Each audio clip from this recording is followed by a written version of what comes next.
Everyone, good evening. Thank you all so much for coming out this evening. My name is Sammy Aguirre. I'm part of the adult programs here at the Nantucket Atheneum, along with my colleague, Janet Forrest, in the back. Just a few housekeeping things. I just wanted to take a moment to remind everyone to please silence your cell phone. And I also wanted to plug one of our upcoming programs we have here at the Atheneum. We have the Manhattan Short Film Festival, starting this Sunday, the 25th, and it's going on the 27th and the 30th as well, from 7 to 9:15. Tickets are $10 for general admission and $8 for students and seniors. Without any further ado, let me introduce to you Gail Walker.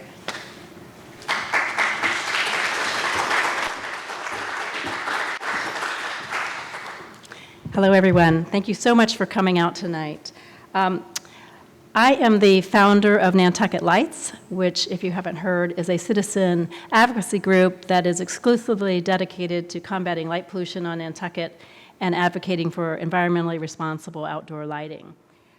Before I got involved with light pollution issues about 5 years ago, I didn't give much thought to the outdoor lighting on Nantucket. In fact, it seemed pretty innocuous to me.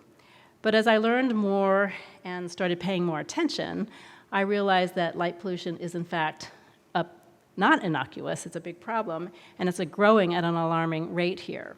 So last year, I decided to found this group called Nantucket Lights to try to do something about it. Tonight's program is to discuss what light pollution is, why it's harmful, and what each of us can do to reduce it, to help reduce it. Following the presentation of our speakers, you'll have a chance to ask questions, so please hold your questions until then. Our first speaker is going to be Kelly Beatty. Kelly has been explaining the science and wonder of astronomy to the public since 1974. That's when he joined the staff of the Sky and Telescope magazine. After 43 years of pounding the keyboard, he retired from full-time work in early 2018, but remains actively involved in many Sky and Telescope articles, tours, and other projects. An award-winning writer and communicator, he holds a bachelor's degree from the California Institute of Technology and a master's degree in science journalism from Boston University. Kelly has been active in efforts to reduce light pollution for more than 30 years now. He served for more than a decade on the board of directors for the International Dark Sky Association and is now an officer of the Massachusetts chapter of that global organization. Kelly's been a huge help to me with my effort in bringing the dark sky movement to Nantucket, for which I'm very grateful. He's a much sought-after speaker, and we're so fortunate to have him with us here tonight. Please give a warm welcome to Kelly Beatty.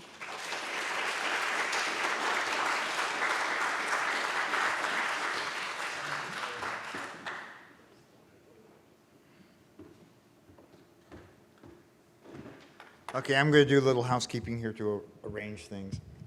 Thank you all for coming. It's great to have you all here this evening on this pleasant evening. So, light pollution is something that when I started doing this some 30 years ago, no one had a clue what I was talking about. And part of that was because I came at it, and as did all of the other advocates, from a sort of astronomy, stargazing, you're robbing me of my, stars kind of thing. And what I've learned over time is that it is much more than that. It is a problem that affects all of us and our appreciation of what should be a welcome part of our nighttime environment. Now, I'm showing you a quote. I'm going to read the full paragraph that this quote comes from because it's very profound. Our fantastic civilization has fallen out of touch with many aspects of nature, and with none more completely than with night. Primitive folk, gathered at cave mouth round a fire, do not fear night. They fear rather the energies and creatures to whom night gives power. We, of the age of machines, having delivered ourselves of nocturnal enemies, now have a dislike of night itself. With lights and ever more lights, we drive the holiness and beauty of the night back to the forests and the sea.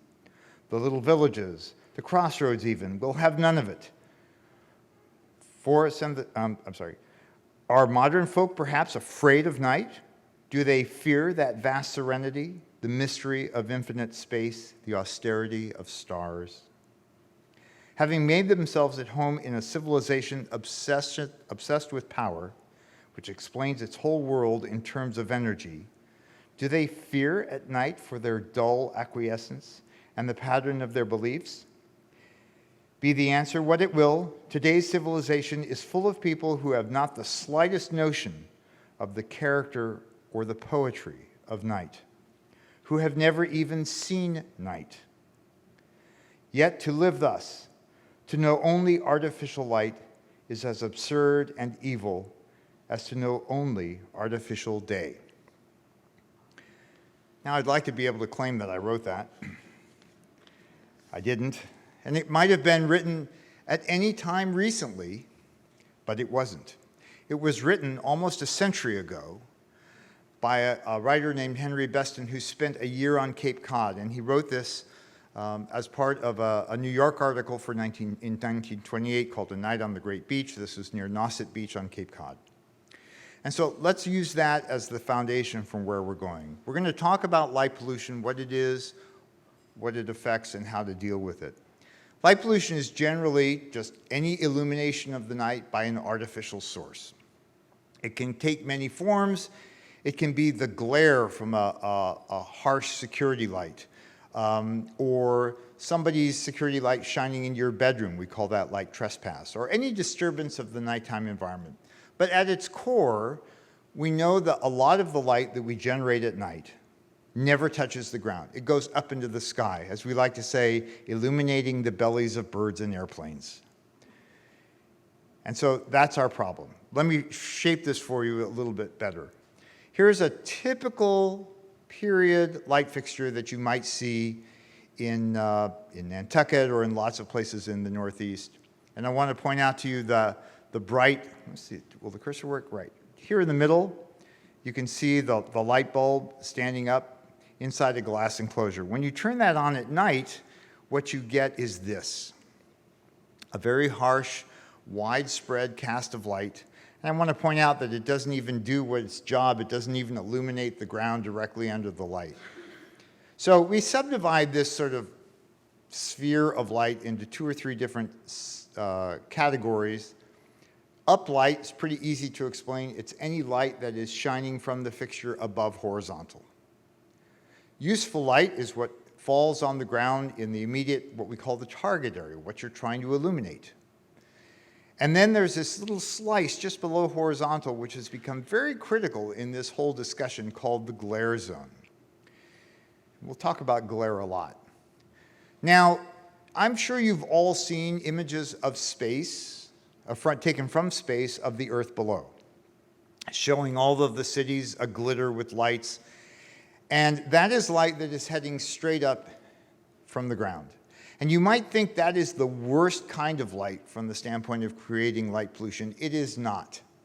What's here on the left is a computer simulation of a light cone, and the colors represent how much scattering within the atmosphere takes place. And if you think about it, if I send a beam of light straight up, very quickly, in a matter of 50 or 100 miles, it exits the atmosphere and it's gone forever. Whereas if I take a light and I shine it directly just above horizontal, that light beam goes through atmosphere for tens or hundreds of miles before it's finally escaping into space. And all along that path, it's scattering and creating air glow and creating light pollution in our atmosphere. And in fact, there on the right, you can see an image of Las Vegas taken from space. And the circle is about 43 miles away from the downtown area of Las Vegas. That is where you can detect the presence of light pollution directly over your head that is streaming over your head from Las Vegas. I have the same situation in Boston. I live about 25 miles from downtown Boston in a small town called Chelmsford. I have pretty dark skies, but I know that when I look straight up, I am seeing sky glow induced by lights that are 25 miles away in Boston. So it's not a particularly local problem. It can be rather pervasive. So I'm going to talk about 5 things that light pollution does that are not good. One, I just mentioned, is the loss of the starry night sky caused by sky globe. Many of you are probably old enough to remember that in 2003, now almost 20 years ago, there was a widespread blackout in the northeast US and in southern Canada. It took out Ottawa and Toronto, Detroit. You can see here on this satellite image, there are some dark spaces where you would expect to be lights. An amateur astronomer living in Toronto named Todd Carlson took advantage of this. It was in August, a time of the summer when the Milky Way is very prominent in the nighttime sky. And so with the lights all blacked out in Toronto, he took this image looking over downtown Toronto, and all that you see there, all those beautiful clouds are star clouds of the Milky Way. The next night, the light came back on. He took the same image again and had this. So that dramatically shows what we lose when we have light pollution blotting the stars from our sky. Now, it turns out that the National Park Service has become an important partner in the fight against light pollution. About 20 years ago, the Park Service created a night sky team to go around to all the parks and to characterize the nature of the nighttime sky above a park, say Yellowstone or the Grand Canyon, because they came to realize that the nighttime environment, nighttime ecology, was every bit as important as what was going on during the daytime. So this is one of the images that they came up with. This was in Natural Bridges, which is in Utah.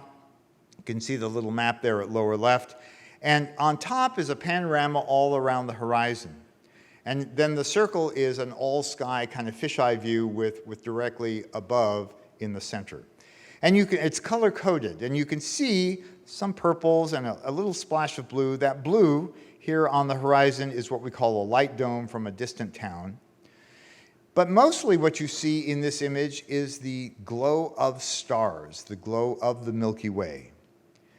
Now let's contrast that with this, which is taken from Mojave National Preserve, about 50 miles away from Las Vegas.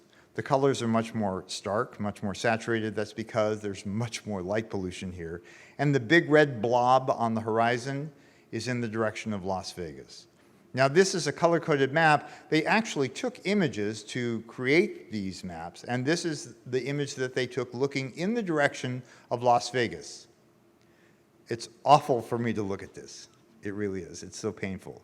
But what I'll draw your attention to is that streak of light, that vertical streak near the center, going from nearly bottom to top. That's not an artifact. That's the searchlight on the top of the Luxor Hotel, 50 miles away from where the camera's taking the picture. A little bit closer to home, Acadia National Park.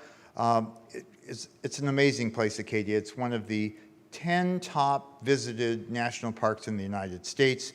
And the folks up there are doing a lot to control light pollution. Here you see the same sort of thing. There's a little blip on the horizon from Bar Harbor, but they have light pollution ordinance in place.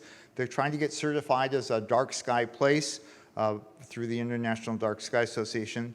And they take this to heart because, and this is important for Nantucket, because they recognize the economic value of having people come to Acadia National Park to appreciate the night sky.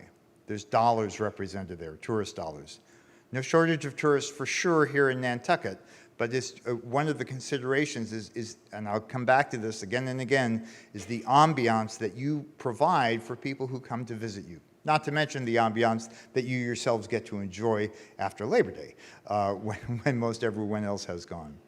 I mentioned the Iea Certification. This is the International Dark Sky Association, which has a certification program for places that want to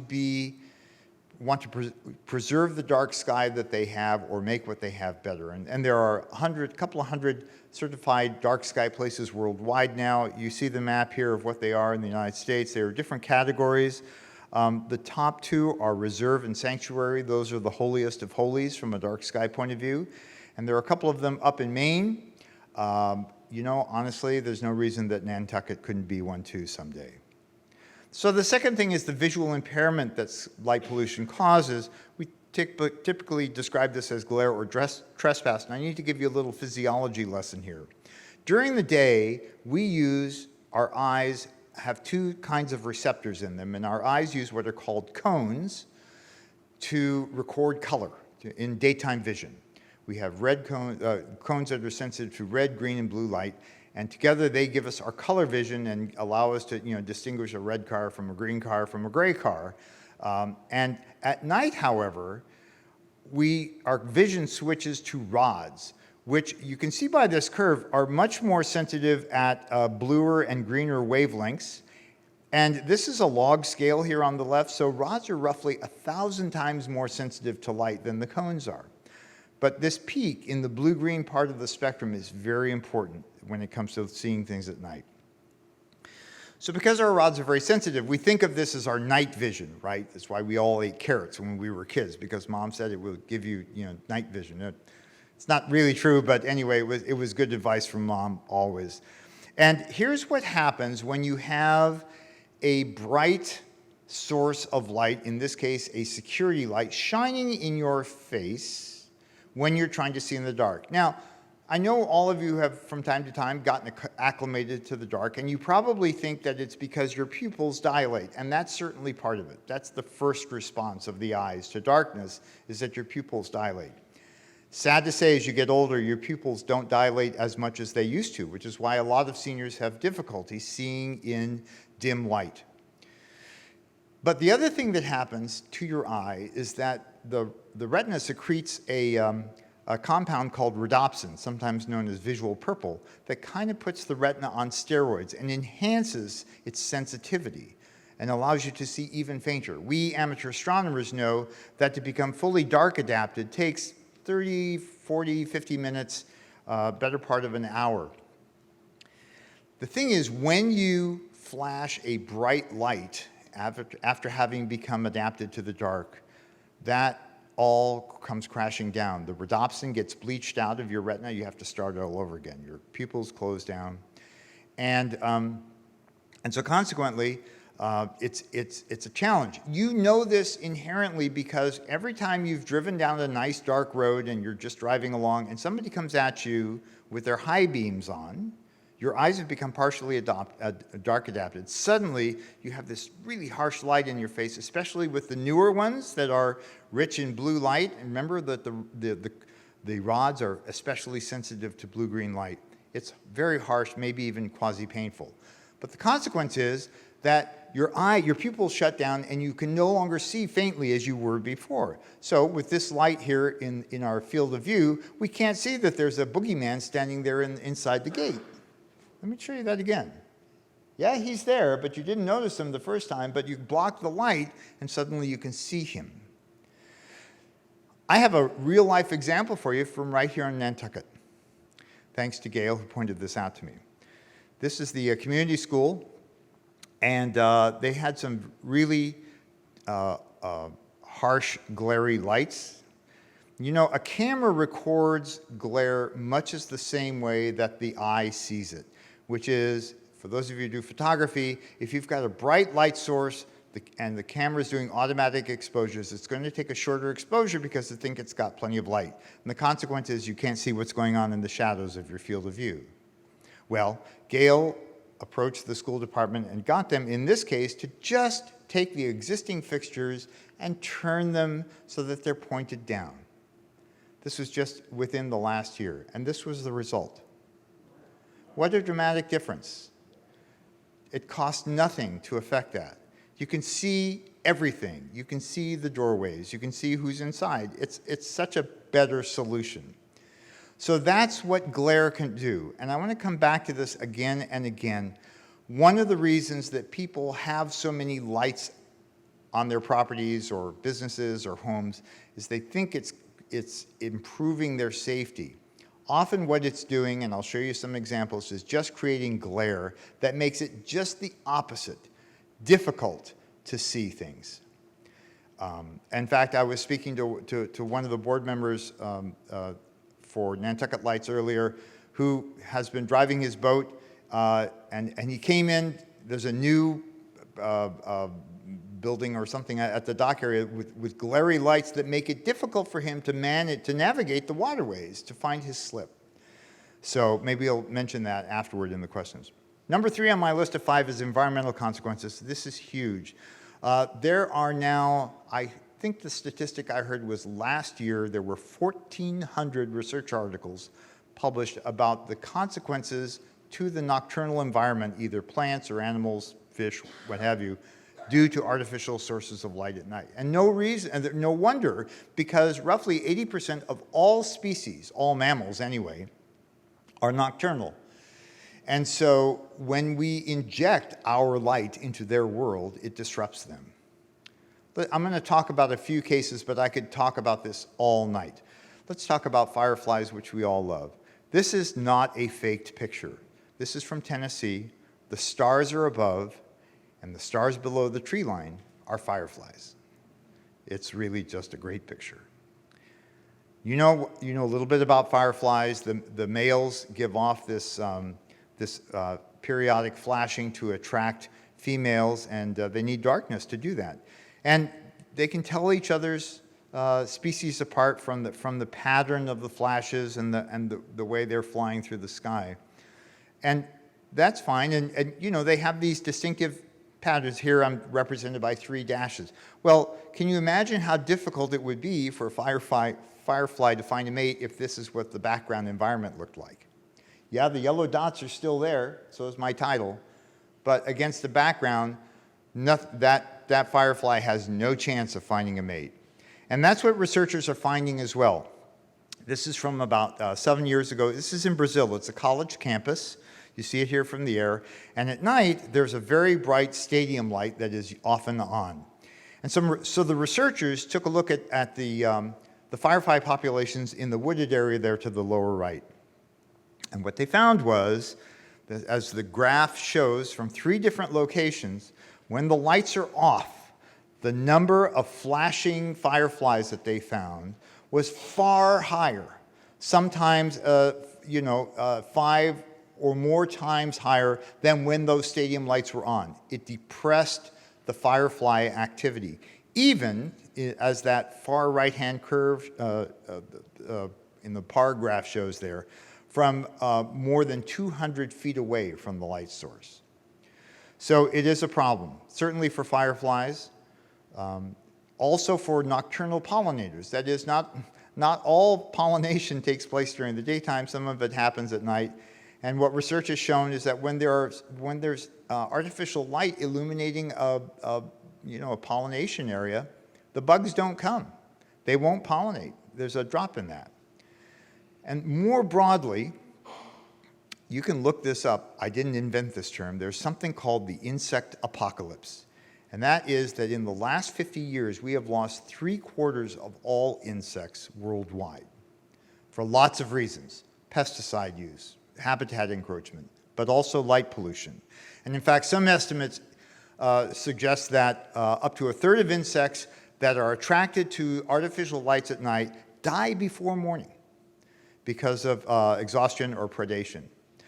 In fact, you'll hear from Danielle who will talk about how bats are showing up in odd places because there are bugs congregating underneath the light sources, and the bats find an easy meal there. I'll mention briefly bird migration. Many birds migrate at fairly low altitudes, songbirds in particular, and a lot of them do it at night. And they use a combination of factors in order to migrate to get from point A to point B, but one of those is is the moon off their right-hand wing as they're flying along or not? And here in Massachusetts, we're underneath a major migratory flyway called the Atlantic Flyway. You can see it as the red line here along the right-hand edge here. And so what happens is, as these birds are migrating, if there's no ambient light around, no artificial light, they have their visual cues, their magnetic cues, and they know where to go. You plunk a 40-story skyscraper in the way, and suddenly, if they're trying to keep that light off their right-hand wing, they end up doing a circle around it or crashing into it in huge numbers. It's a huge problem during the migration season. Consequently, Many of those birds never make it to point B. And according to one recent estimate, as many as 600 million birds are killed every year by collisions with buildings. Many of those due to, I won't say that they're all due to light pollution, but if a bird is flying, imagine you're flying through downtown Boston and the John Hancock building is there, and it's all glass, right? So it's reflecting the night around it. So a bird thinks there's a star there or something, and it flies unknowingly right into the building. And it's a terrible loss. Lots and lots of these birds end up in the morning. People go around and collect them. They're either injured or dead at the foot of these skyscrapers. It's also bad for aquatic life. Atlantic salmon have a problem spawning when their spawning cycles are disrupted by light at night. And we humans have a problem with light at night too. This is number 4.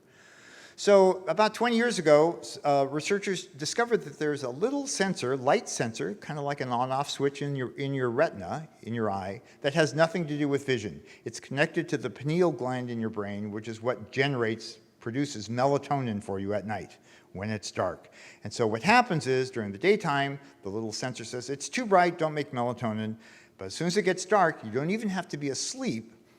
The brain starts producing melatonin, courses through our body. Our blood levels of melatonin are highest at night while we're asleep, except don't get up and go to the bathroom, flick on the switch, or raid the fridge and open up the door and get washed over with light, because then your melatonin production crashes and you've got to start over. And so part of the reason that we're jet lagged, for example, is that we disrupt that melatonin.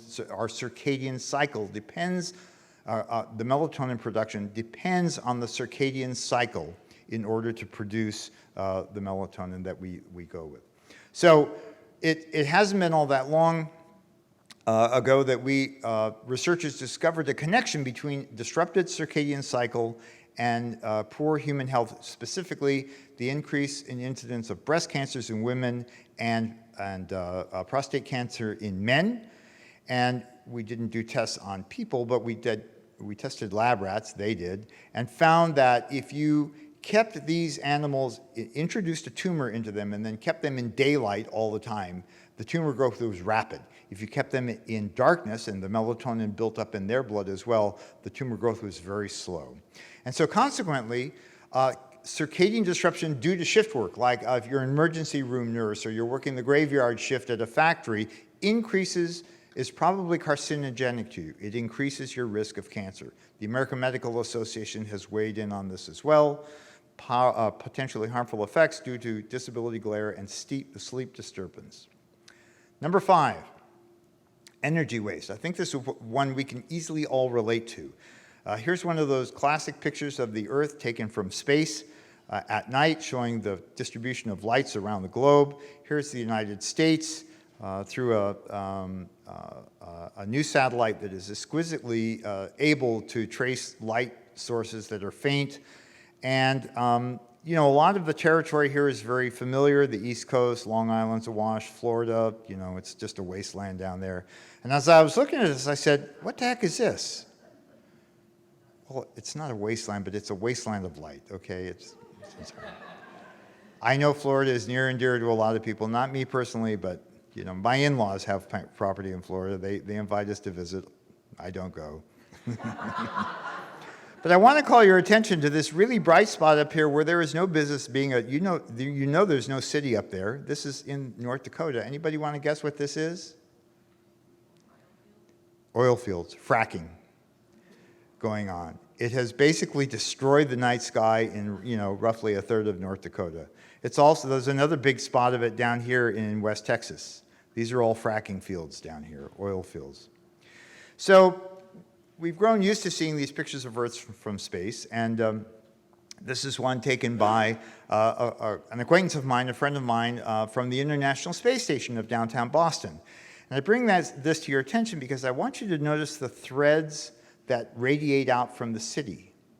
Now, your first inclination might be, oh, those got to be the interstates. There's the Mass Pike headed out to Worcester and, I-95 headed down to Providence. No, those are the state highways. And the state highways is where all of the businesses are collected, where, you know, they're out, they're 24/7. You know, I know you've been to some of those businesses, and they're lit up so well at night because they want to attract your attention and get you to stop there. And, you know, McDonald's wants you to stop there instead of going to Burger King, sort of thing. Well, let's focus in on our little corner here in Nantucket. This is a light pollution map in 2021, taken by these satellites. It's color-coded. Don't be alarmed. Yellow is not super bad, right? Green is okay. Blues are like no lights at all. So you can see here some of the key spots. What I can do with this data, and if any of you are interested, I can show you afterward how to do it. I can draw a box around it, and I can measure how much light is actually going up into space from Nantucket. And this is what that curve looks like over the last decade. It turns out that there's been, on average, about a 2.4% increase per year in the amount of light streaming up into space from the entire island of Nantucket. That's not too bad. Obviously, you want it to be less light each year, but there are plenty of places that are brighter. Now, there are a couple of caveats here. First of all, you see those peaks like in early 2015, early 2014? Those were years you had snow on the ground here. And the light is bouncing off the snow and going up into space. And so as a consequence, you notice there are a whole bunch of those on the left-hand graph. Those are causing your trend to be more gradual than it probably is. What I really want you to do is pay attention to the bottom ones, the lower ones. And I think you can agree that they're actually increasing more than the red line in general. Now, the good news is that your population here on the island over this same time period has increased by 3.5%. So light pollution is not increasing as fast as your population, which is a good thing, but it's still increasing. So I'll leave you with that. Now we're going to take a look at the real game changer in the outdoor lighting game, which are light-emitting diodes, or LEDs. I don't have to tell you that they've taken over. This is a once-in-a-multi-generational change in the way we light our night. The lights that LEDs are replacing, the technology for them were literally developed in the 1950s and 60s. So, and it's a great technology.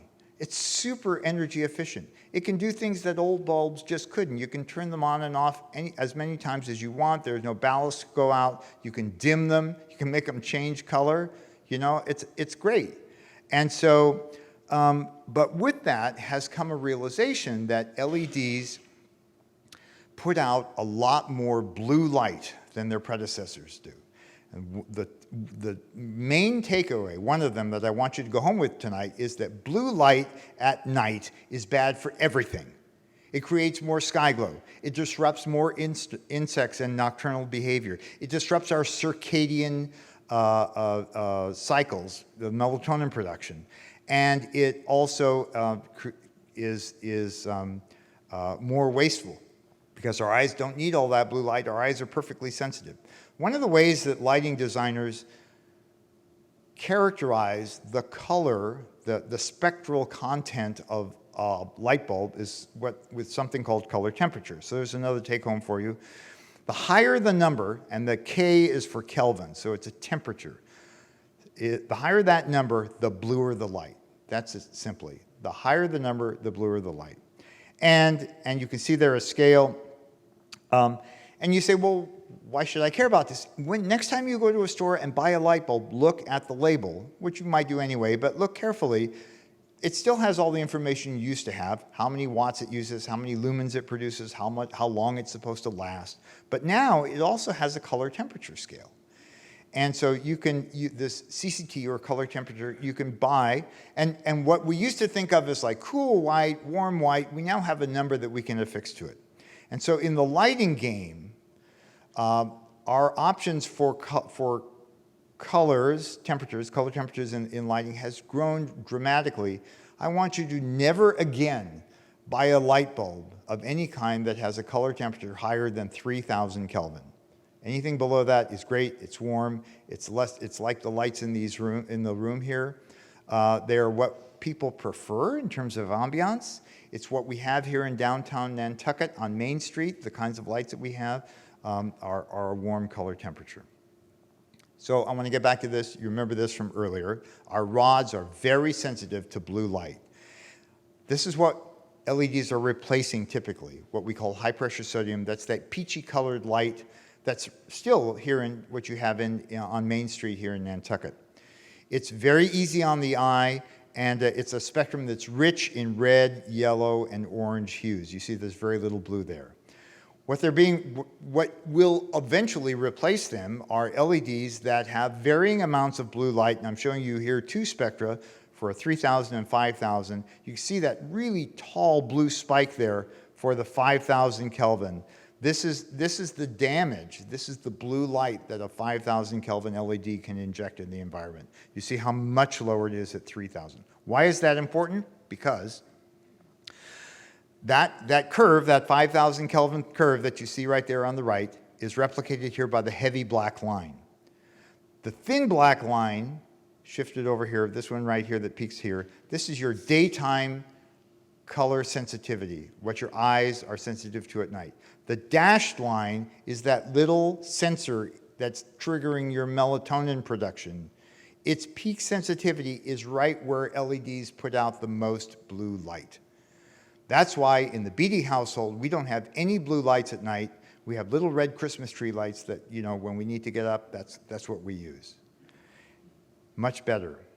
So LEDs have been rolled out now for about 10 or 15 years, and they are coming to Nantucket eventually. Talk to Gail about the discussion she's been having with town officials about converting the street lights that you have to LEDs. Here's an example from Cambridge, and I want to point out that Cambridge is in a lot of ways, like what you have here in Nantucket, the town, really small, close quarters. And, Cambridge is the same way. When these were installed about now 10 years ago, I would not want to be the owner of this place and have these lights shining in my window. But to Cambridge's credit, because they are LEDs, they can be dimmed. They can be dimmed automatically. And something to strive for when your day comes, these are individually controlled streetlights. Each one has an IP address. They wirelessly connect to a computer back at the DPW works. And if Mrs. Nelson at the end of Smith Street says, that light is really too bright, can you turn it down? A click of the keyboard, and it's done. And in fact, all of the street lights in Cambridge at 10 p.m.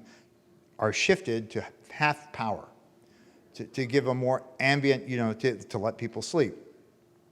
So I mentioned this color temperature. The American Medical Association is establishing, put its weight behind 3,000 K or lower. You'll hear that over and over again. But the technology is evolving, and near me in Massachusetts, a town called Pepperell recently underwent a conversion of its high-pressure sodium streetlights to LEDs, and they did a really progressively radical thing at the time. They actually let the population of the town choose which lights they wanted. Dramatically true. And so what happened was they put up a handful of a half dozen or so LEDs and asked the townspeople which one they preferred. One of these pictures is of the existing high-pressure sodium lights that are being replaced. One of them is an LED. You can't tell the difference. The LED is on the left. It creates less glare, lower cost. It's the one that the citizens favored of all the ones being tested, and I think you could agree, looking at the pavement, that it offers a more uniform coverage at far less cost. So again, when I started doing this 15 years or so ago, I was kind of a voice in the wilderness. But now, talking about light pollution has definitely become mainstream. There's a list of some articles. The cover there is the 2008 cover story for National Geographic. Just this morning, the Los Angeles Times ran an article, What You Can Do to Reduce Light Pollution. And so let's turn our attention back here to Nantucket a little bit. This amazing photo by Bill Hunk, taken from the Middle Moors, looking toward the west, toward the Mid-Island region. Milky Way there on the left. The bubble of light that you see behind the tree there is a light dome from the collected lights here in Nantucket. So Gail and I went around last night and I took some pictures. The good, the bad, and the ugly. And so this is the good. This is the Islander. You can see how the light is very indirect, and it illuminates the side of the building you can't see the bulbs at all. This is excellent lighting. Here is another one. This is the, and I'm gonna name names when it's a good light, and I'll keep the suspects anonymous when they're not. Some you will recognize, perhaps. Anyway, this is on the side of the Cumberland Farms Island Gas complex, and this is a really excellent light. It looks a little bright to the camera, but I want you to notice what's going on the wall to its left. You can see that below the height of the light, it's very well lit. Above the height of the light, there's basically nothing. This is excellent control. And one of the ways that they're able to achieve the excellent control, first of all of the light-emitting diodes are up here inside the cap. They're pointing down. The second of all, and this may become important when you go to pick your LEDs for here, there's no glass. There's no glass on the sides of the fixture. All the light is just streaming through. It's a very attractive fixture, I have to say, but there's no glass to get dirty, to scatter light, to get in the way of the distribution of light that the designers intended. This is not such a good light. This is on the side of the post office. And you can see that these are very harsh lights. You can see by the glow that everything's being lit up. And that's because the lights there on the side of the post office, you got to become familiar with this. This is called a wall pack. From us who are fighting light pollution, this is like public enemy number one. And I'm sorry to say that I found a lot of these on your island. Here's a place that, I'm not naming names, but you might get your car washed there.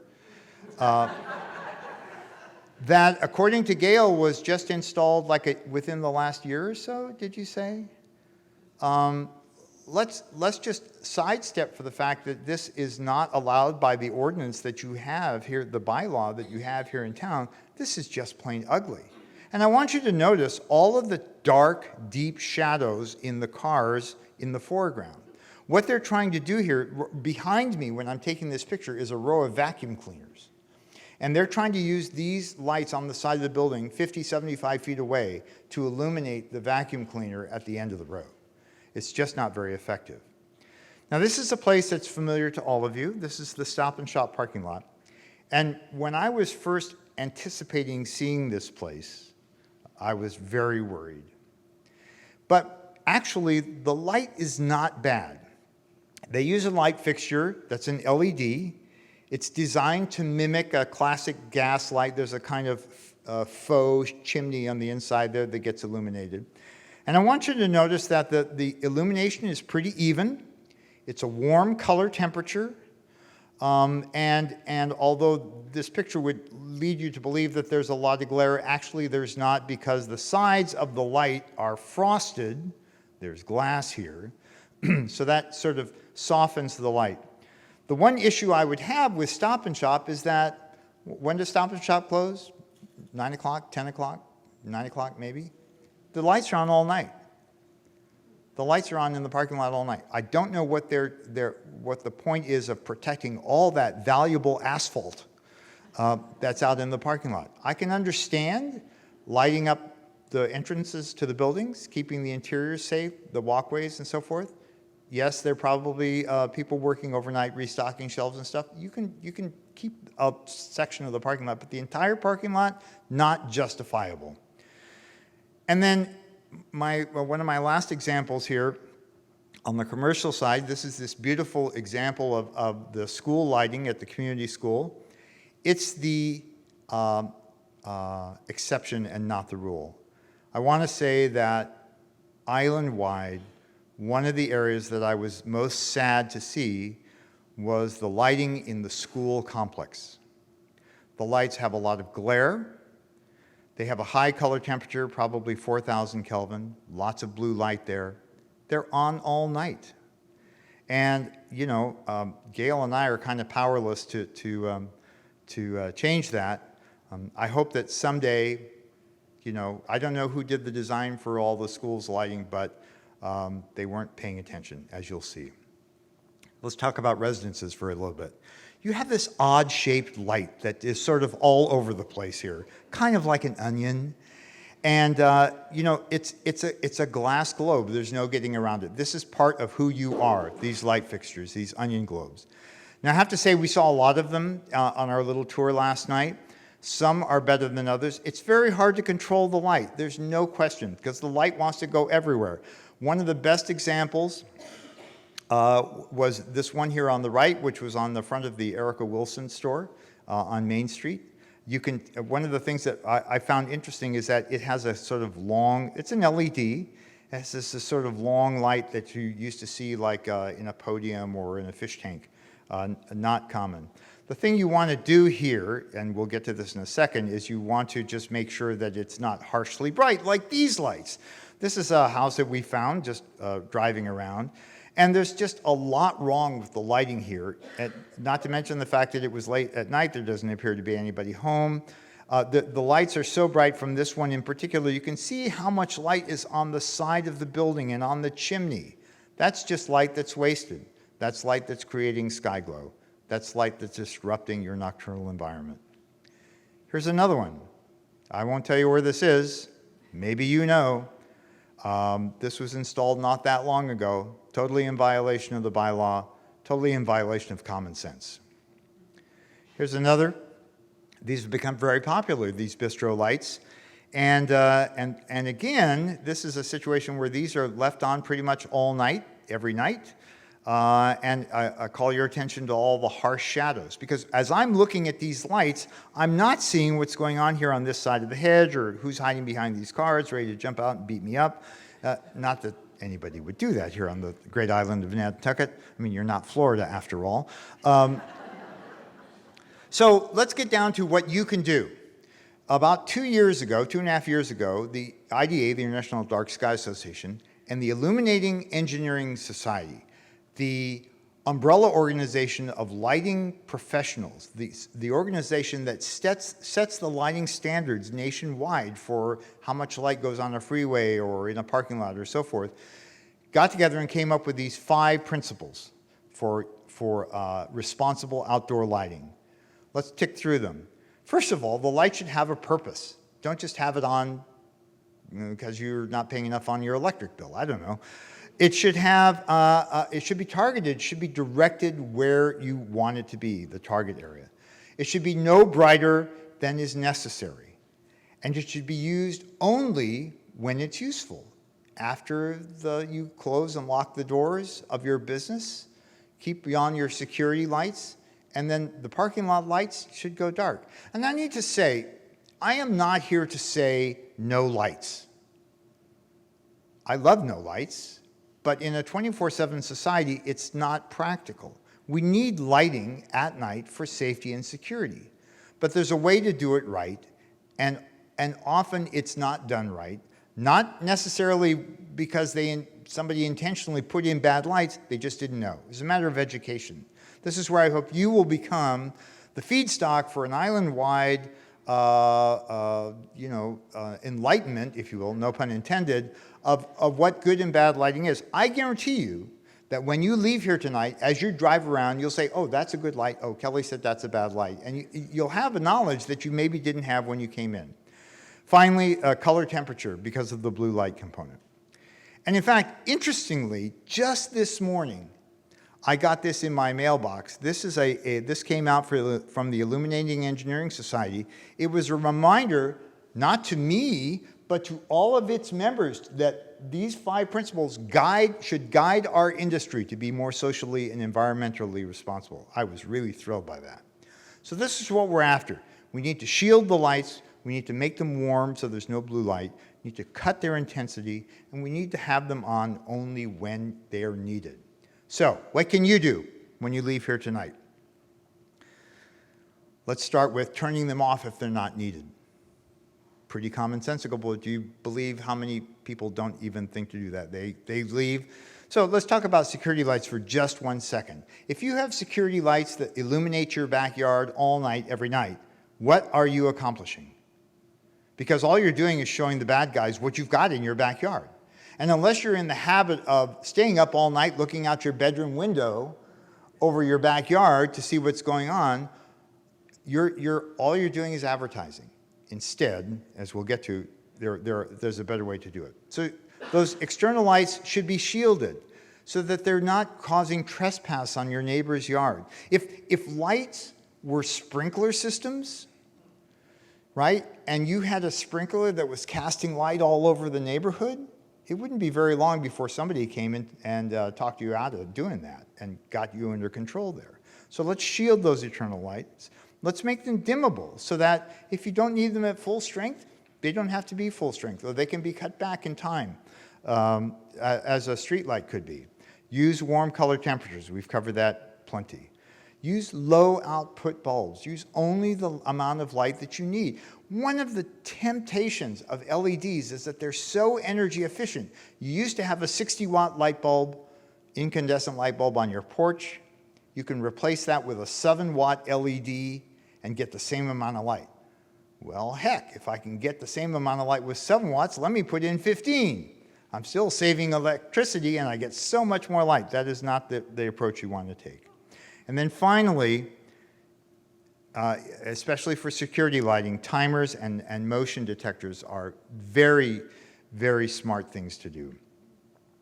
Now I want to just touch on one thing before we close. There is a citizen science project that's been going on for about 15 years that you can participate in, and I guarantee you it's happening here in Nantucket. It's called Globe at Night. That's the website, globeatnight.org. It's a way for you to go outside when it's dark and moonless and your eyes are adjusted to the dark and gauge how dark you think your sky is by counting stars in a relative sense. No experience is needed, no equipment is needed. You just go to this website, they give you a little map, say, go look at Orion, how many stars can you see? You put down the number, you log your location and the time that you made it. Are there clouds? Are there ambient lights? And what ends up happening is you become part of a global database. And why this is important is that I've shown you all these pictures of Earth from space. That's what researchers use to make conclusions about whether species are being encroached on or what. But the satellites don't tell the whole story. And in particular, the newer satellites are very insensitive to blue light. It's up to us on the ground to provide the ground truth to anchor the correlation and the calibration of those satellite images. So you see here a map of the United States. The darker the dot, the darker the sky. And here's Nantucket. This is just from 2022. And I have to tell you, this does not include a whole bunch of measurements that Gail and her volunteers have been making to find out just how dark your skies are. You can contribute to this process. You can do it visually. Gail is doing it with a little gizmo that looks like this. I point this up at the sky, let it go click, click, click for a few seconds. It gives me a number, and that number tells me how dark the sky is, right? No muss, no fuss. No waiting for the rhodopsin to build up in my retina. But you can do it. You're out walking at night. Take advantage of that. Do a little bit for science. So the bottom line, folks, is to light only when you need it, where you need it, and just the amount necessary, because everything else is waste. Here are a few key places that you can go for information. I call out Nantucket Lights, which Gail and her team asked me to come here. I'm so grateful to be able to speak to you this evening. I mentioned in passing that Nantucket has a pretty good, but somewhat dated, outdoor lighting bylaw. You can find it there at that sort of shortcut website. I'm sure Gail can tell you more about it if you wish. And with that, I think I am done. Thank you all very much for your attention.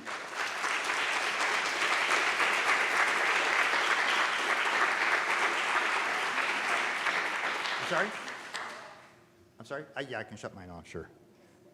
Right.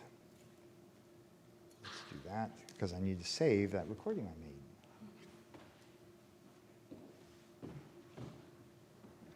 Oh, we're going to take questions later. Yes, in a few minutes. So thank you, Kelly. Thank you very much. So next we're going to hear from two Nantucket scientists about how light pollution is affecting their work on the island to sort of bring it home. The first will be Dr. Regina Jorgenson, the director of the Maria Mitchell Observatory on Nantucket. Regina's research interests include formation processes, primarily galaxy formation and evolution. and she uses distant quasars, I'm probably saying that wrong, very bright and massive black holes to probe the gas in relatively faint galaxies that contain the bulk of the universe's neutral hydrogen. Along with collaborators, Regina is on the hunt to account for all missing matter in the universe, to understand the earliest galaxies, and most recently to use newly discovered flashes of light called fast radio bursts to probe the cosmic web. In addition to research, Regina oversees the longstanding intern program at the observatory, as well as a newly established program for postgraduates. Her first experience with Maria Mitchell Association was as an intern in the program she now leads. That proved to be a formative experience that helped inspire her to make a career out of her love for astronomy. She received a BS in physics from the University of Puget Sound and an MS and PhD in physics from the University of California in San Diego. Regina has held research positions at Cambridge University in the United Kingdom and at the Institute for Astronomy in Hawaii before becoming director of the Maria Mitchell Observatory in 2016. I'm happy to say that both Regina and the Maria Mitchell Association are enthusiastic supporters of Nantucket Lights, and in fact are partnering with us on the sky quality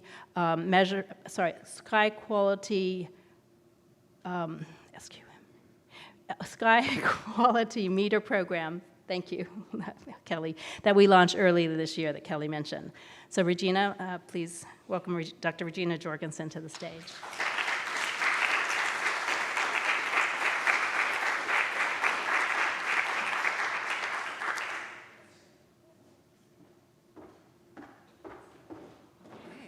Hello, everyone.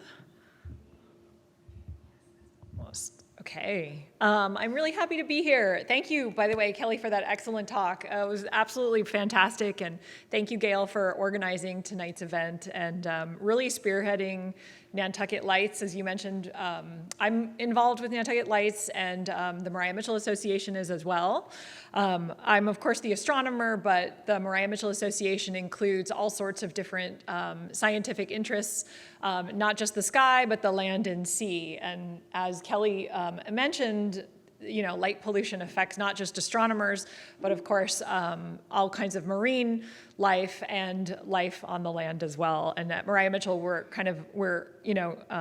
concerned with all of that. But in terms of astronomy, I will just mention a couple brief things. In case you weren't aware, the Maria Mitchell Observatory has actually been doing astronomy here on Nantucket since 1905, if you can believe it or not. We actually have a very a historic photographic glass plate collection of glass plates, which is the original way that astronomers took images of the night sky. It's basically a photographic emulsion, kind of like old-time photography, except done on a thin glass plate. And here at the Maria Mitchell Observatory, we've actually been doing this since 1905, and we have a collection of over 8,000 glass plates dating back to that time that are a record of the night sky over Nantucket.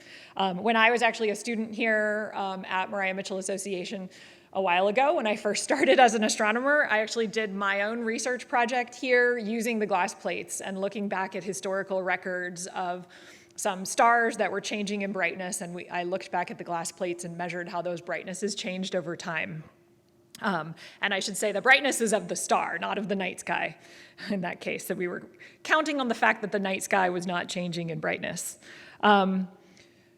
Today, of course, we are still doing research, and we actually have two telescopes here on Nantucket that we do our research with. One is a 24-inch telescope, and one is a 17-inch.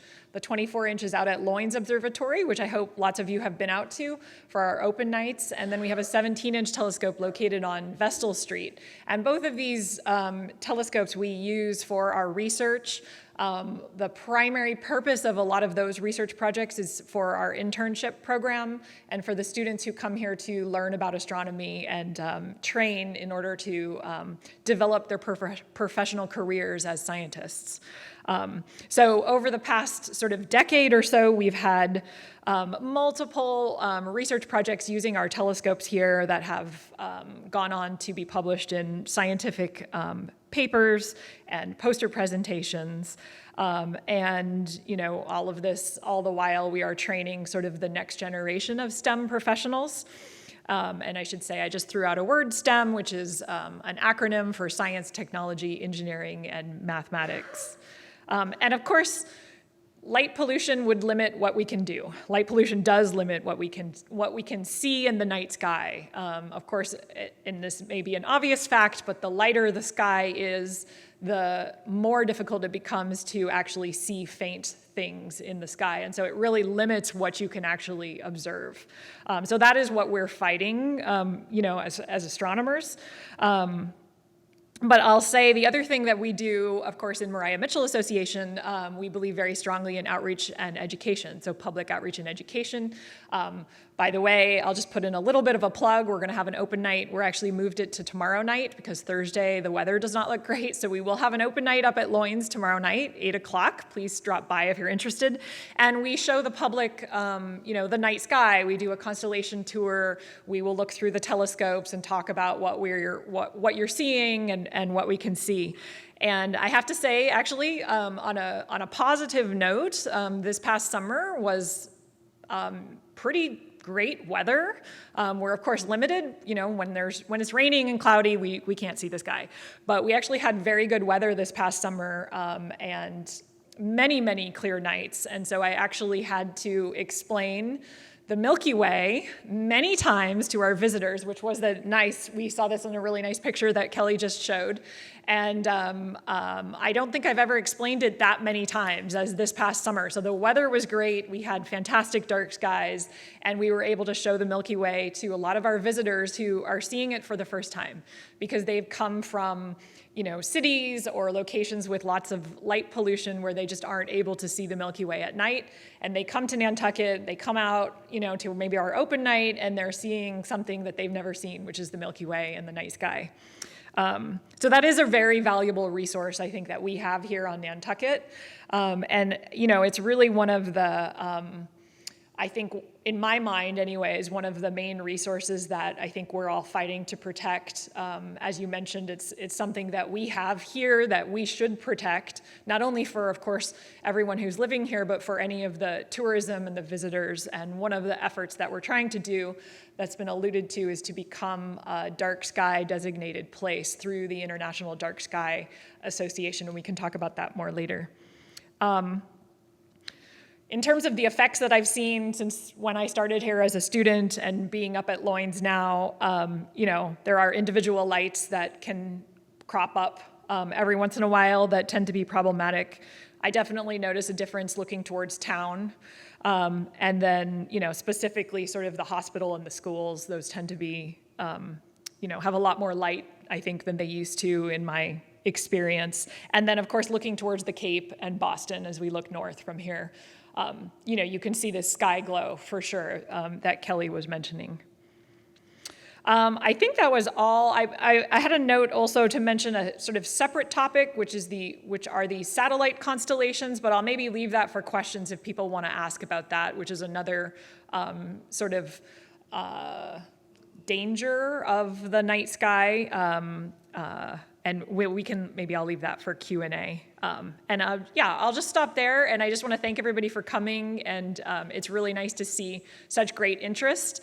And I would just like to project hope about this because I do think there's a lot of hope that we can actually make a really big difference here on Nantucket with this particular issue. So.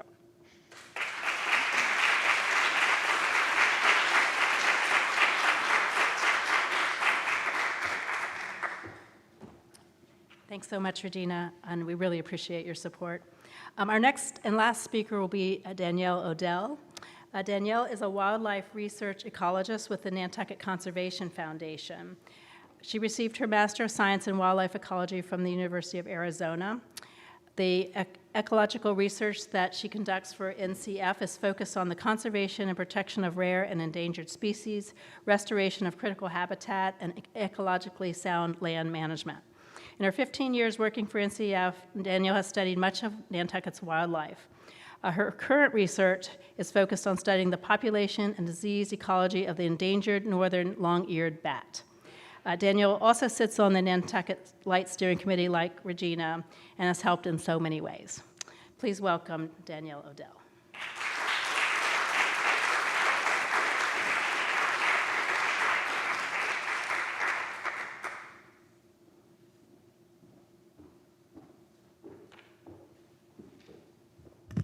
Okay, thank you, Gail. Thank you, Kelly. Thank you, Regina. And thank you all so much for sticking it out tonight. I know we are running a little bit behind time tonight, so I'm going to keep this relatively short. I was going to discuss ways that wildlife across the globe is being affected in general by light pollution, but Kelly did such an amazing job talking about impacts on birds, impacts on insects. I think I will just stick to what I have been seeing in some of my research here on Nantucket and just talk to you a little bit about northern long-eared bats. So for the last 6 or 7 years or so, I've been studying northern long-eared bats on Nantucket. And we didn't even know we had this species of bat on the island until 2015 when we had a PhD student start include Nantucket as one of her study sites for looking at the ways that bats were migrating through the coastal regions in the fall. And my life has changed quite a bit since Zara's research, and northern long-eared bats are one of the species of bats that are being impacted by white nose syndrome. If you are familiar with white nose, it's a fungal disease that's been impacting bat species as they hibernate in the wintertime. And it essentially causes them to be active at strange times of the year when there's nothing to feed on, there's nothing to drink, and they essentially run through their fat reserves in the wintertime and more or less starve to death by the time they emerge from hibernation in the spring. For the most part, this disease is solely responsible for the decline in populations of northern long-eared bats across New England to the point where they're about to be uplisted to endangered species federally. They've been listed as endangered in the state of Massachusetts since 2015, I believe, 2014. And they're really in critical risk of going extinct range-wide. The odd thing about Nantucket is that we have relatively robust and healthy populations of these bat species here. We have a variety of ideas about why this is. Mainly their isolation. So they're hibernating on Nantucket. They're not really mixing with other species of bats or even with their own species in New England. They're also able to stay active longer in the season here. So they're able to feed later into the fall. They don't have to hibernate as long, and then they're able to come out a little bit earlier than they would be in the mainland. So it's important that we keep this population here, because this could very, very likely be a seed population for repopulating the Northeast if this disease becomes less prevalent in the future. So we really feel very strongly that we have to do everything in our power to keep these populations healthy here. And one way that light pollution is one extra threat to this population is lights attract bugs. What eats bugs? These are insectivorous bats. They feed entirely on moths and beetles and to some extent mosquitoes. So as lights are attracting bugs, they're attracting the bats to these lights. And then our bats are really known as forest-specific bats. These bats are really, they don't often come out of the forest. They're really focused on feeding in forest. But if there is a source of food that is so good that will entice them out, they will come and feed at these light sources. Because they're forest-specific bats, they're really small. They don't fly very fast, but they're extremely maneuverable. But they're not visible when they're in the forest. If they're flying slowly near a light source, they're very visible to pretty much their only nocturnal predator, owls. So they're much easier to be picked off if they're visible to owls. So it's just it's a major problem for bats here. We are definitely starting to see an increase in the number of calls that we get from the foundation that people wake up in the middle of the night and they have a bat flying in their house. Almost always, we're found to have their light was left on by their front door, or outdoor lights were left on. Bats are being attracted to the lights. They do not want to be in your house, trust me, no more than you want them in there. But it's an accident. All it takes is one little crack, or if your screen door is open just an inch, a bat can get in there. So I always tell people that you want to turn your lights out at night. If you don't need to have them on, then turn them off. You're not going to be attracting bats if there's nothing there for them to be feeding on, right? So it's really anecdotal evidence at this point that we're starting to see more and more bats be attracted to lights and then therefore flying into people's houses. We did have an incident at the elementary school last summer. 2 northern long-eared bats were found inside the school right before school was not in session. That whole area is not at all northern long-eared bat habitat. There's very little forest in that area. There's very, very few reasons for them to be coming out. But I told them, this place is lit up like a Christmas tree. Like if you turn the lights down, there may not be so much food for them to come eat. So it's not something that I'm specifically studying at this point, but we are gathering a lot of anecdotal evidence that these bats are finding themselves in places that they don't want to be. And while we've never had an incidence of rabies on Nantucket, we want to keep it that way. And bats coming into contact with humans is really never a good thing. We want to keep that low. So those are sort of some of the things that I'm thinking about, but I'm very sensitive to people's time tonight. We are looking at 8:15 already, so I'm happy to answer any questions that you might have, not just about bats, but birds, insects, light pollution in general. So I thank you for your time, and I think we're going to take questions at this point, yeah? Yes. Thank you.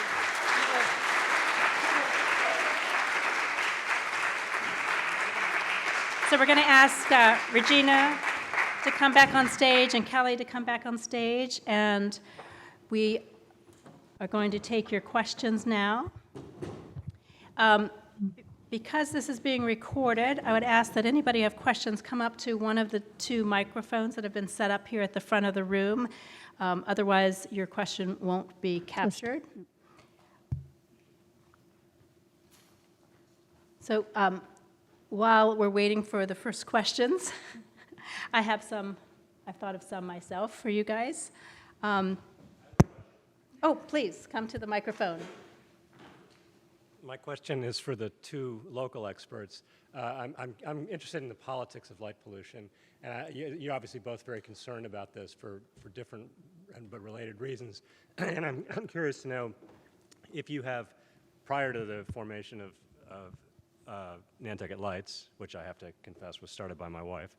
I'm wondering if you have sort of raised this at the town level with local businesses, and whether you've gotten any pushback, cooperation, just what you sense about sort of local attitudes towards light pollution from your own experiences.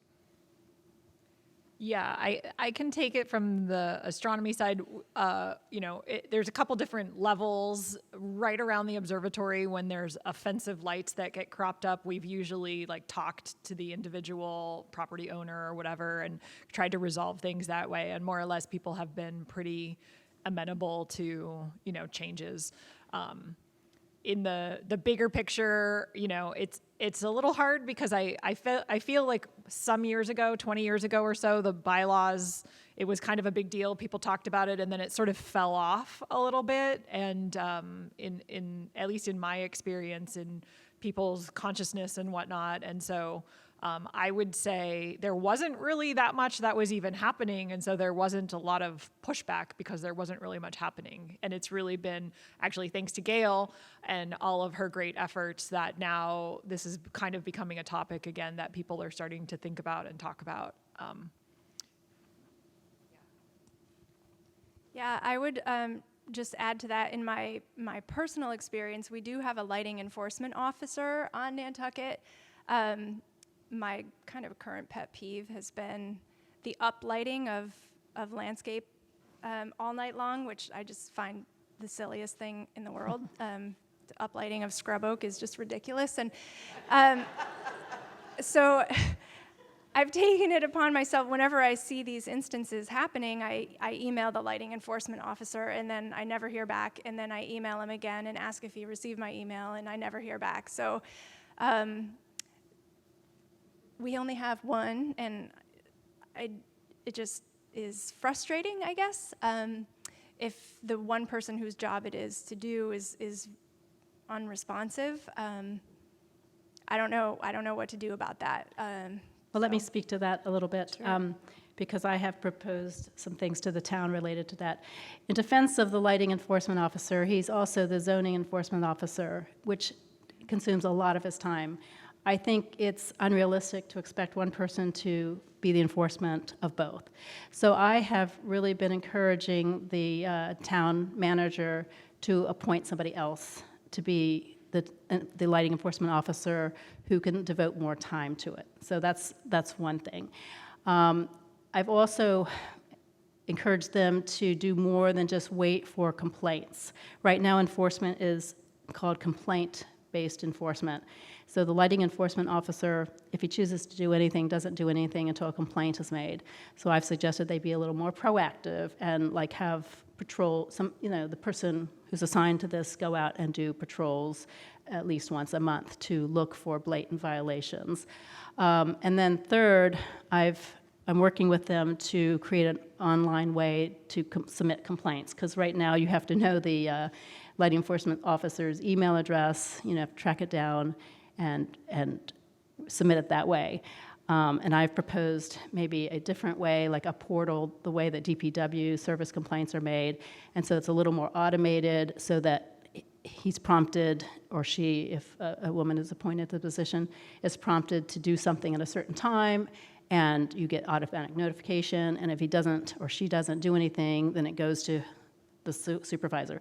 So if you have any more ideas, that's the kind of things I've been working on, one of the many things I've been working on. But enforcement of our current bylaw, I agree, is a little bit non-existent right now, unfortunately.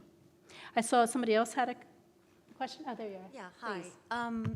I think Kelly touched on this when you talked about education, and I've had this thought, is there any outreach to contractors, architects, builders, to enforce or to make them aware of the regulations? Because I'm sure we've all seen houses go up. We had an incident where a new house is going up and the security light goes right into the bedroom.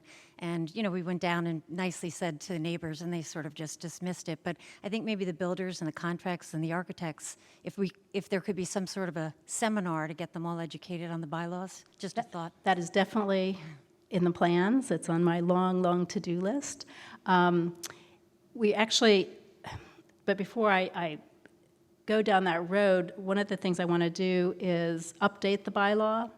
And so I'm in the middle of drafting one that meets the IDA's requirements for outdoor lighting regulations in order to qualify for the International Dark Sky Places program. So I've been a little busy on that. But once that's brought up to date, definitely then we wanted to go through a whole series of seminars or webinars or whatever to educate just the people you said, the builders, the architects, the landscape architects. Because right now there just doesn't seem to be much awareness of it, and part of the reason for that is it's review of the outdoor lighting plans for new construction or renovations is not part of the building permit process because it's not a zoning bylaw. So people often don't even become aware of the regulations and restrictions until after they've put in their outdoor lighting, and then of course they're obviously frustrated or upset that they're now in violation of something, like why didn't the town tell them earlier? So these are all the kind of issues I'm sort of grappling with the town. But definitely to answer your question, I think that is the way to go. We've got to educate the people who are working with the homeowners, builders. Thank you. Mm-hmm. So I think there was somebody else who had a question. Yes, please come up.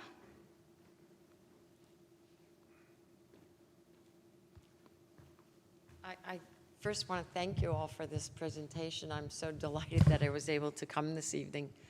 The Dark Skies Association is something I'll follow up on very much as I move forward, but 2 points I guess I wanted to get clarity about. One is the bat population that is so vital to the island. And I know bats eat bugs that we don't want, but is there an optimum time in the evening when you would urge people to turn the lights off? Like, I like to have porch lights on for not only the security purpose of it, but if my family's coming in and out.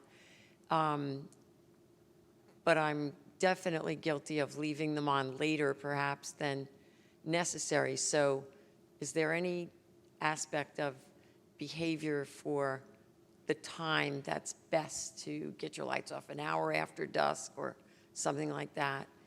And I would reiterate the effort to educate the landscape architects, because if I tell you the number of lights that they recommend that I put on my property and the uplighting, if it hadn't been for my sister, who's a great gardener, who was more aware of this issue, I would have probably put in 15 or 20 more lights on my property I saved myself the money, and I'm sure the landscape architect or the lighting guy is not thrilled about that. But in any event, maybe you can address the bat question with the time of day type of thing. Yeah, sure. Probably exactly when you want to have them on is when you'd want to have them off. No, they definitely do come out more or less 45 minutes or so after sunset, and the first thing that they want to do is drink and eat. It's like us in the morning, you want to have your coffee and your breakfast. So that's when they're going to be the most voracious. But having them on all night long is probably not a great thing. But if you're using the right temperature and you're thinking more about like light trespass and those sorts of issues, you're going to have less of a problem. Having a bat around your house is not a bad thing. Having a bat get into your house is the bad part.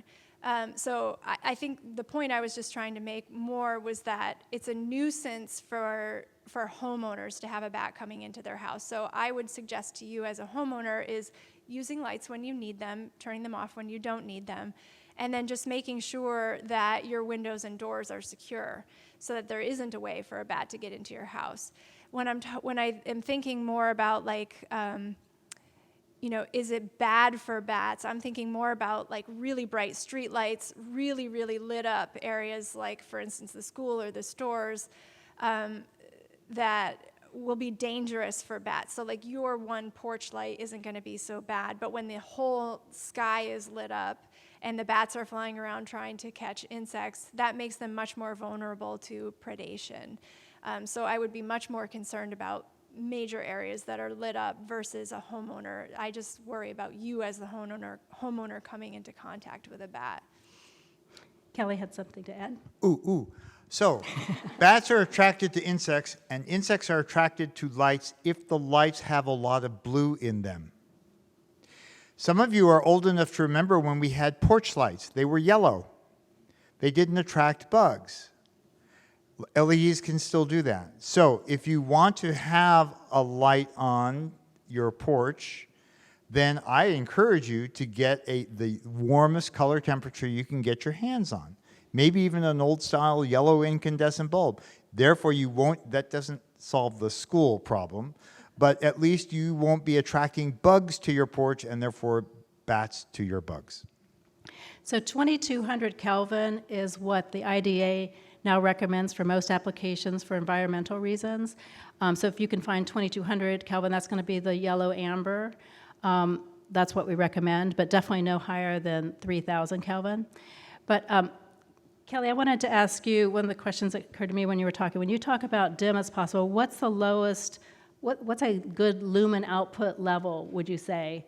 Like, yeah, so speaking in terms of lumens, not watts. right. So lumen is the value of light that a bulb is putting out, and so for let's say a front porch situation, you want to be able to safely navigate the stairs or steps around your porch. It doesn't take a Klieg light in order to accomplish that.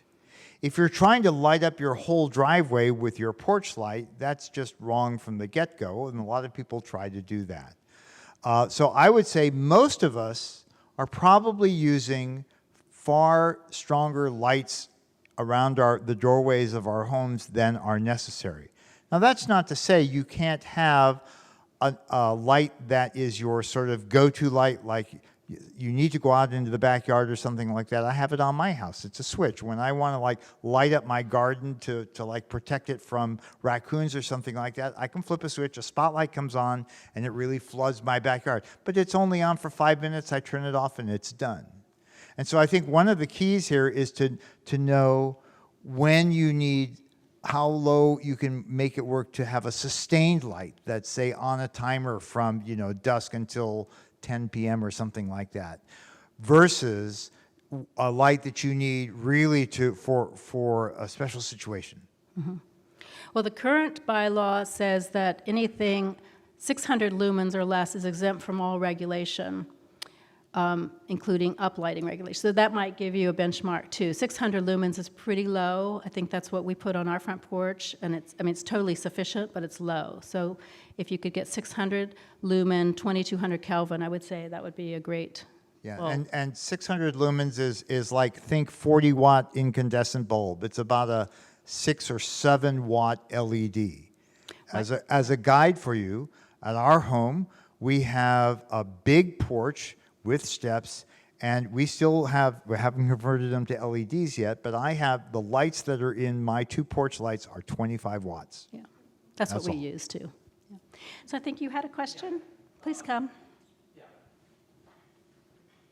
I know you didn't talk about it, but I'm a certified forester. So light pollution, have there been many studies on, in an urban environment, I know the day-night cycle for trees is very important.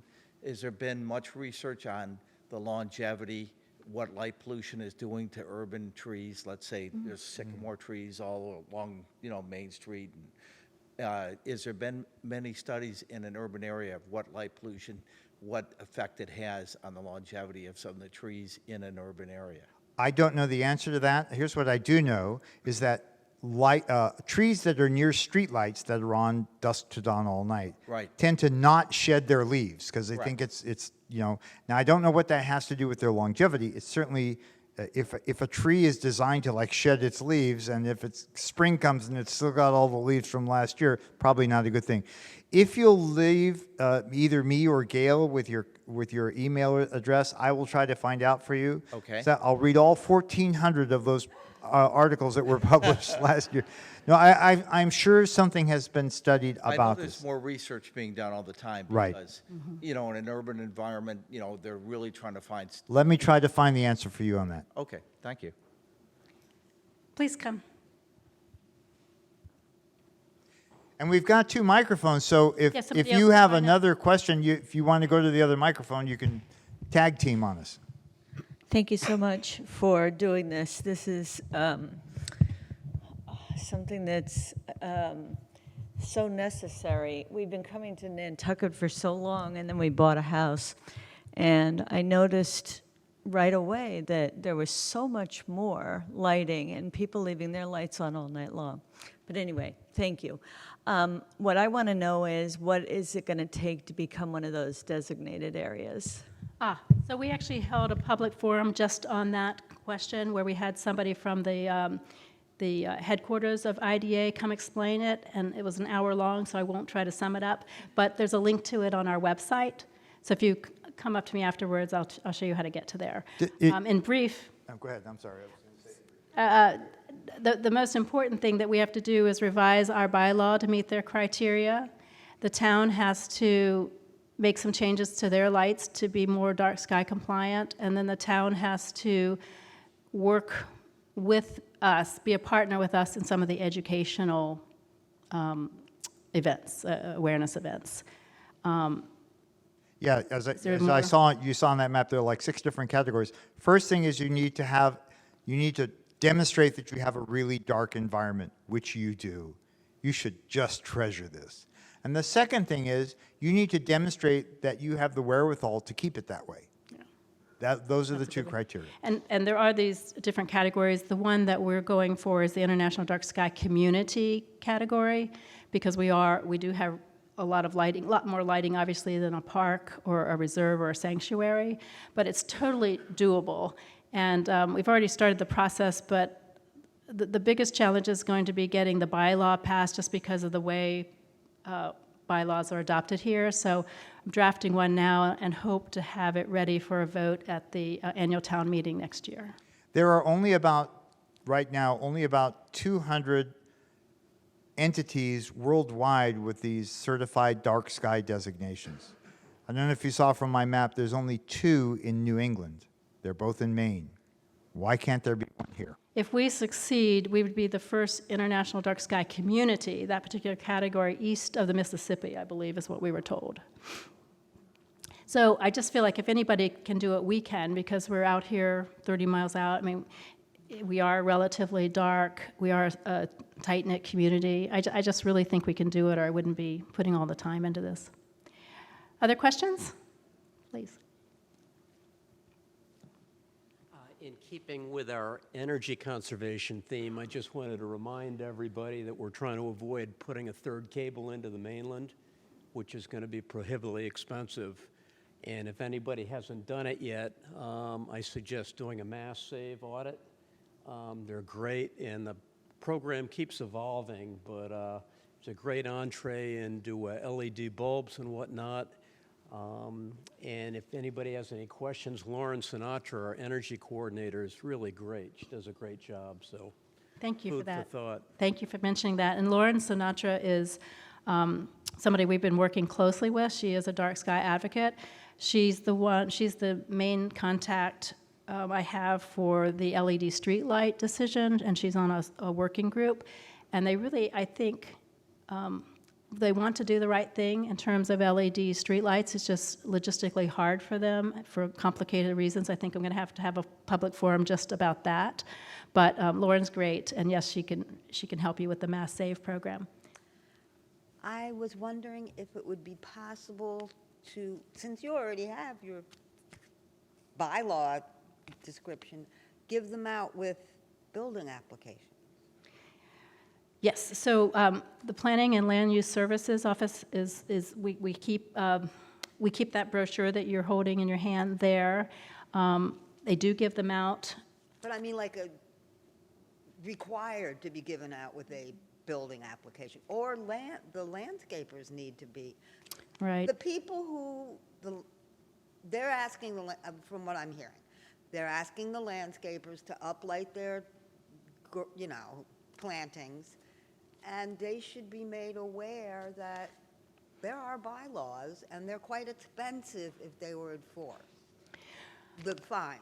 I couldn't agree with you more. I mean, the town is so short of staff and resources now.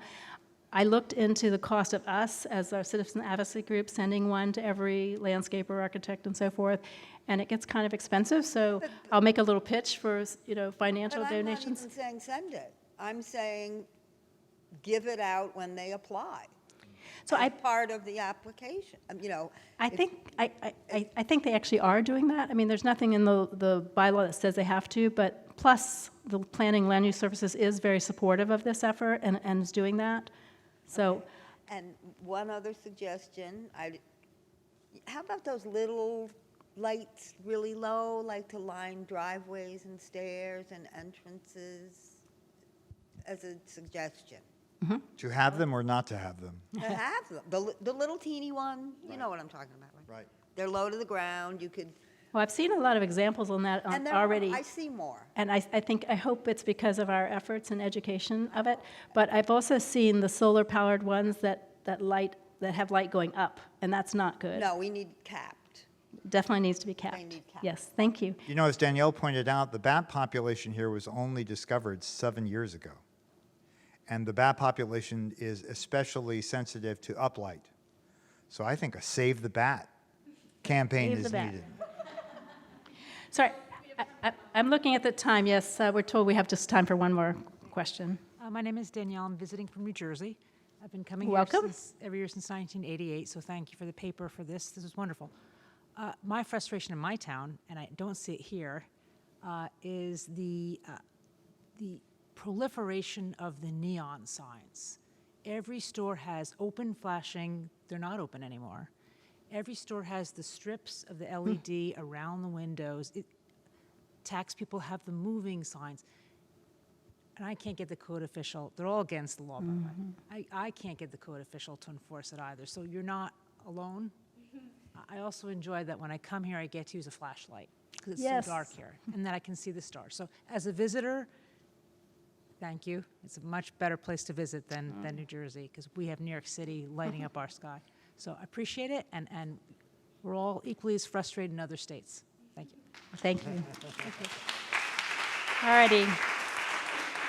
So we have to get out of here, but I hope you're now all inspired to join the Dark Sky movement and to do your part to reduce light pollution on Nantucket. Please pick up a bumper sticker, our Save the Night bumper sticker, and put it on your car. That helps spread the message. Please help distribute our materials. You'll find extras in the back of the same ones that you found on your chairs. Please join our mailing list to get updates and calls to action. You can do that through our website. And finally, as I said before, please consider supporting us financially so that we can have more public forums and produce more educational materials and maybe even send, a mailing out. All of that takes money. So thank you so much for coming, and with your help, I'm really optimistic that we can preserve our beautiful dark skies. Thank you.